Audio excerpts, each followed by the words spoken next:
എല്ലാവർക്കും സ്നേഹവന്ദനം. കടുകുമണിയോളം വിശ്വാസമുണ്ടെങ്കിൽ ഈ മലയോട് മാറിപ്പോകാൻ പറഞ്ഞാൽ അത് മാറിപ്പോകും. ഒരിക്കൽ യേശു കർത്താവ് തൻ്റെ ശിഷ്യന്മാർക്ക് വിശ്വാസത്തെക്കുറിച്ചും പ്രാർത്ഥനയെക്കുറിച്ചും ചില അനുഭവങ്ങൾ പറഞ്ഞു പഠിപ്പിക്കുകയാണ് ഉദാഹരണത്തിലൂടെ. അങ്ങനെ പറഞ്ഞ ആ സമയത്ത് യേശു പറഞ്ഞൊരു വാക്കാണ്, ഒരിക്കൽ ഒരു മനുഷ്യൻ്റെ വീട്ടിൽ ഒരു സ്നേഹിതൻ വന്നു.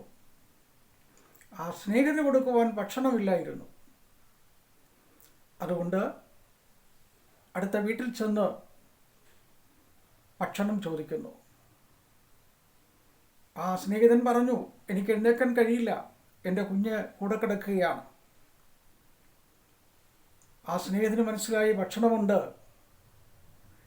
അവൻ നിരന്തരമായി വാതിക്കൽ മുട്ടാൻ തുടങ്ങി.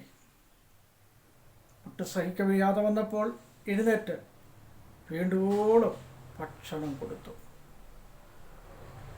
ഇതാണ് കർത്താവ് പറഞ്ഞത്, മുട്ടുവീൻ തുറക്കപ്പെടും, അന്വേഷിപ്പീൻ കണ്ടെത്തും, യാചിക്കുന്ന ഏവനും ലഭിക്കും. വിശ്വാസം എന്നതോ ആശയ്ക്കും ഉറപ്പും കാണാത്ത കാര്യത്തിൻ്റെ നിശ്ചയവുമാണ്. അതുകൊണ്ടാണ് യേശു കർത്താവ് പറഞ്ഞത്, കടുകുമണിയോളം വിശ്വാസമുണ്ടെങ്കിൽ നിങ്ങൾക്ക് ലഭിക്കും. നിങ്ങൾ ചോദിക്കുന്നത്, അപേക്ഷിക്കുന്നത്, പ്രാർത്ഥിക്കുന്നത്, പറയുന്നത് നിങ്ങൾക്ക് ലഭിക്കപ്പെടുവാൻ ഇടയായിത്തീരും.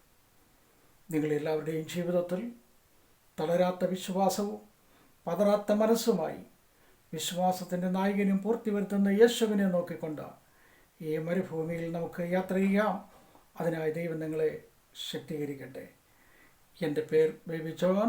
ഇത് ഇമ്മാനുവേൽ പ്രയർ മിഷൻ.